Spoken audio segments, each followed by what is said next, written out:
Big deal about nothing. This coming from band leader of mass band Hearts, Louis Hart, on the decision by 4 popular bands to stay away from the Queen's Park Savannah and to instead have their masqueraders cross their own stage at the Jean-Pierre complex. The bands are Hearts, Humor, Bliss and Tribe. Speaking with C News today, Mr. Hart said the decision by the band leaders is not a big deal. Shirley Lewis has the story. Everybody, all the naysayers, they want to stand up on the outside and say and say no, but nobody want to put their hand in their pocket. They say, okay, well, you know what? We don't like this idea. We suggest this idea, and we're willing to pay for it now. All talk, just all talk. The comments by Hearts band leader Louis Hart on the construction of a stage at the Jean-Pierre complex, which will serve as an alternative to the big stage at the Queen's Park Savannah. Mr. Hart dismissed newspaper reports that Hearts, Humor, Tribe and Bliss are opposed to crossing the Savannah stage and are in fact trying to compete with the parade of the bands there.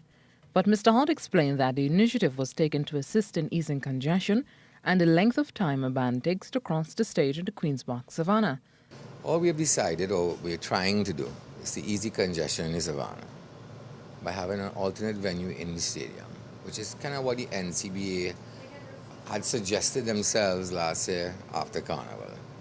It's not that we're not going to the Savannah, you know. It's that Savannah, at least I know I'm going to the Savannah. I always go to the Savannah, I am going to the Savannah. After I'm finished with the Savannah, I will try to go to the stadium. The other bands, I will make stadium their primary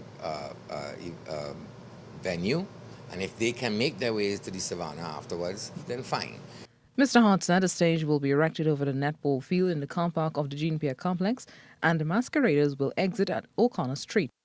But basically what we're trying to do is to go around the Savannah down St. Clair Avenue, to right down to there. Maybe I'm trying to remember what is the last street we used to go to the stadium. We're trying to sort of stay on the outskirts of the inner circuit, which will be for the bands that are going for competition. But either way you like it, I mean, you know, one way or the other, bands from either side will end up on each other's route. 4 bands signed the agreement with the Jean-Pierre complex management for use of the venue today. Shirley Lewis.